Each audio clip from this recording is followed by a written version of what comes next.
오늘 큐티하셨어요? 우리 함께 큐티합시다. 말씀을 함께 봅니다. 큐티한 남자. 예배 오신 여러분 너무 환영하고요. 축복과 은혜가 여러분과 함께하기를 소망합니다.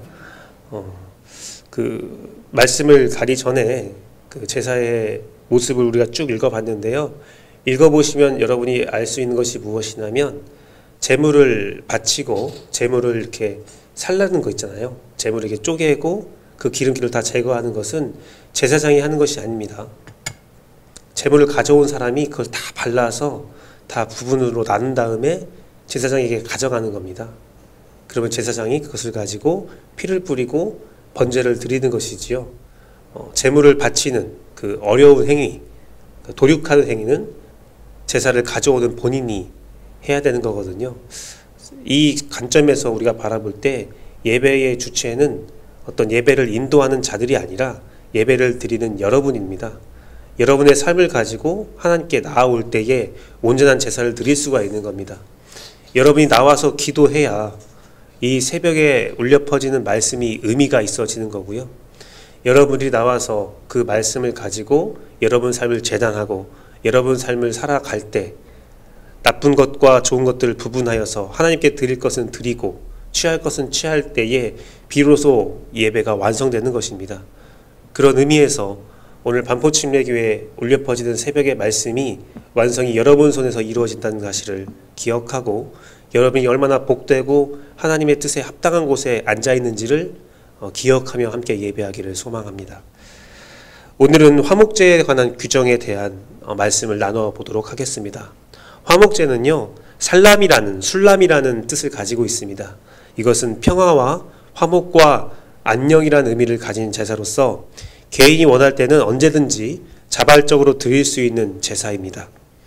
여기서 화목은 하나님과의 관계의 화목을 의미하기도 하고 인간 관계의 화목을 의미하기도 합니다.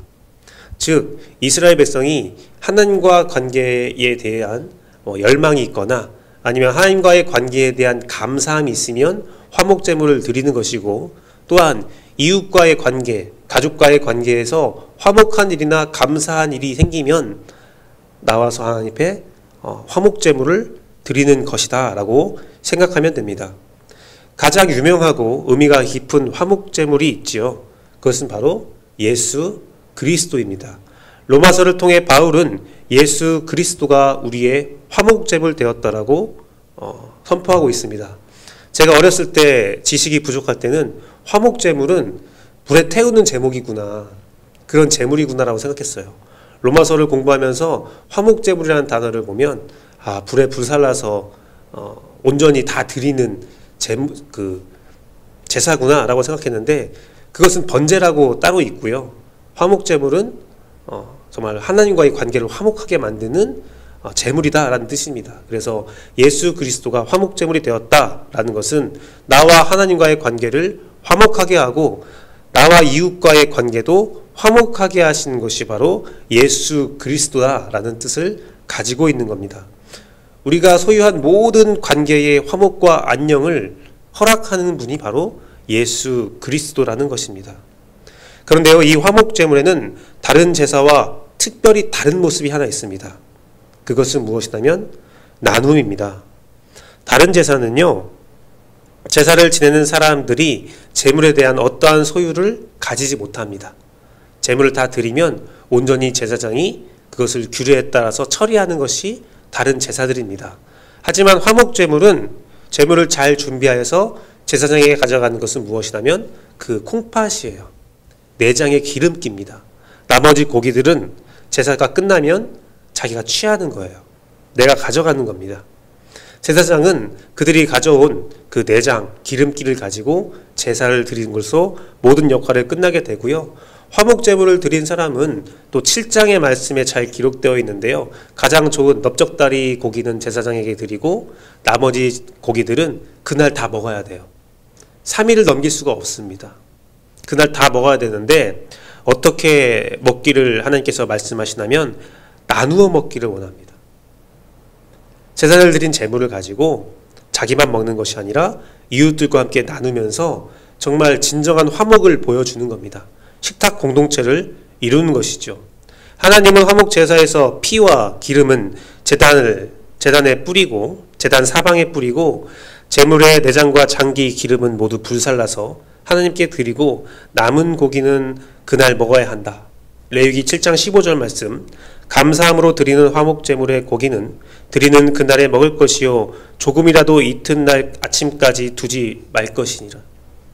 다 먹으라고 되어 있어요. 이 내용은 화목 제물이라는 것은, 화목 제사라는 것은 하나님께 드릴 내용과 사람에게 행할 것이 있다는 것을 시사하고 있는 것입니다. 또한 고기를 함께 먹는다는 것은 하나님과 이웃과의 관계가 화목으로 이루어진 것을 식사를 통해서 알리는 중요한 의미가 있습니다. 이스라엘에서는요, 평화한 자들만과 식사를 같이 합니다. 상관하지 않는다라는 뜻이 있죠. 예수 그리스도가 사마리아 성에 들어가서 사마리아 여인을 만날 때에 기록되어 있기를 사마리아 여인이 예수에게 이렇게 고백합니다. 유대인들은 사마리아 사람과 상관하지 않는데 당신은 어찌하여 나에게 말을 겁니까? 거기서 상관하지 않는다. 상관이라는 뜻은 같이 식사하지 않는다라는 뜻입니다. 같이 식사하지 않는다는 거예요. 이스라엘 사람들은 자기와 뜻이 다른 사람, 자신과 함께하지 않는 사람은 식사도 같이 하지 않습니다.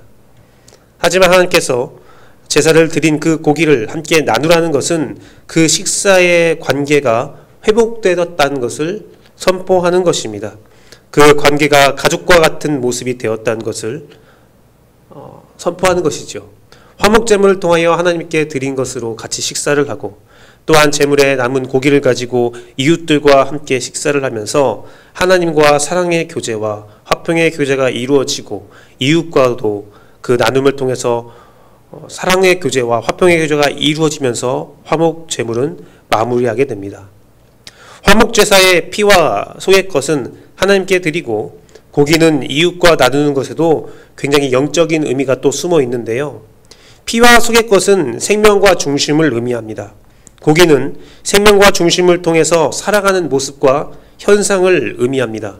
즉 화목제사의 마음의 중심과 관계의 중심은 하나님께 드리고 맡기는 것이고 그 마음의 중심과 관계의 중심을 하나님께 드리고 맡기면서 하나님이 주시는 힘과 능력을 가지고 삶을 살아갈 때에 그 삶의 현상은 이웃들과의 관계에서 맺어진다는 것을 의미한다는 것입니다. 이것은 매우 자연스러운 현상입니다. 마음의 중심을 이야기할 때, 그 속의 것의 중심을 이야기할 때 오늘 말씀에서 성경에서 하나님은 콩팥을 이야기하고 간을 이야기합니다. 그 당시 사람들은 콩팥과 간의 기능을 몰랐습니다. 하지만 생명을 창조하신 하나님은 콩팥과 간이 우리의 몸에서 어떤 역할을 하는지를 너무나 정확히 알고 계시죠. 콩팥과 간의 역할은 무엇입니까? 우리의 몸의 정화입니다.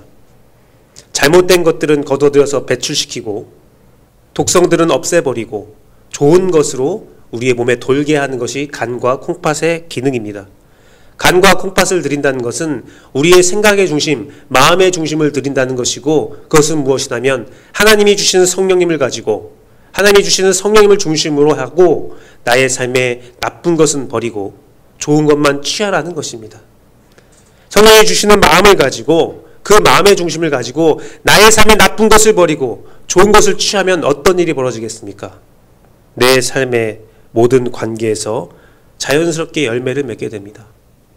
그 삶은 하나님이 보시기에 아름다운 모습으로 이루어지게 되어 있습니다. 마음의 중심을 하나님께 드린 사람은 내 입술로 죄를 범하지 않습니다.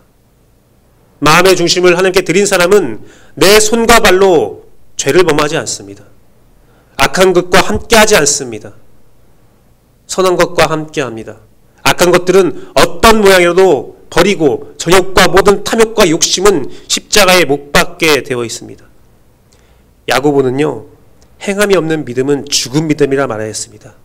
이것은요, 행함을 통해 믿음을 살리라라는 말이 아닙니다.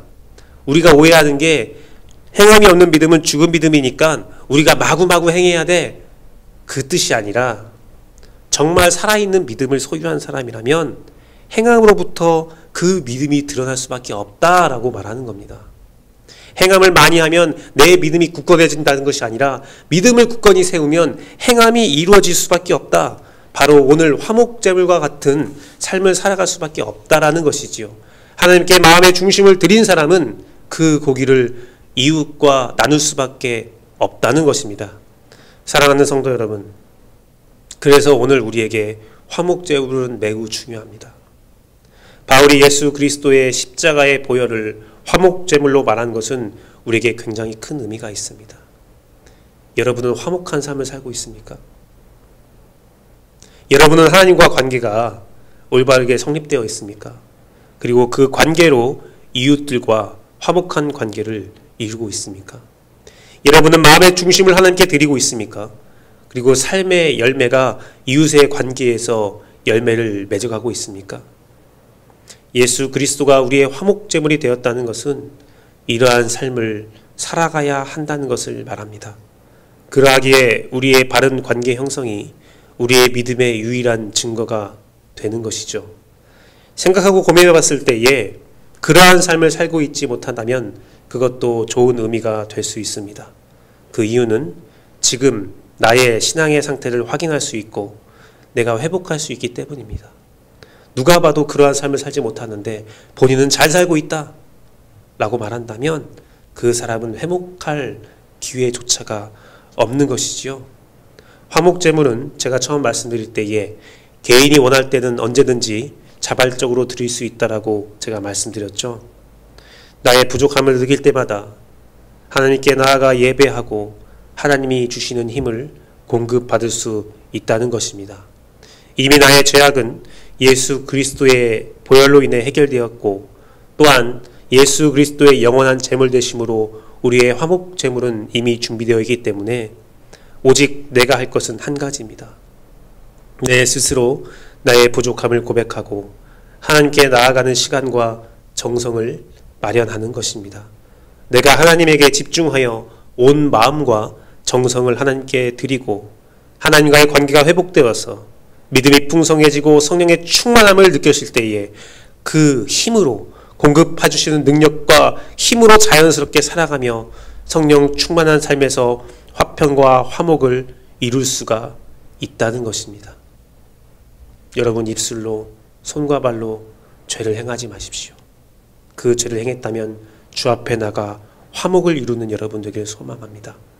여러분이 교회와 가정에서 화목의 관계를 이룰 수 있는 여러분의 삶이 되기를 간절히 바라고 축복하고 그 삶에 성령님의 충만한 인도함이 있음을 선포합니다.